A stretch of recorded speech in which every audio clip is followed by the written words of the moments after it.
प्रभु यीशु ख्रीष्टंकर पार्वत्य उपदेशर किछि अंश माथ्यू 5 पर्व तार 13 पदरु 16 पद पर्यंत।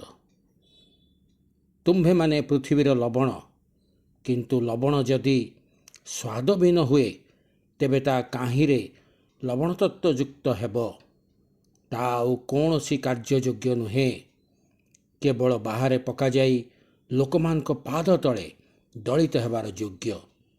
तुमे माने जगतर ज्योति। पर्वत उपरे स्थापित नगर गुप्त होई रही न पारे, किबा लोक माने दीप जाली माण तले रखती नाही, मात्र दीप रुखा उपरे रखती। सेथिरे ताहा गृहरे थिबा समस्त लोकों को आलोक दिए।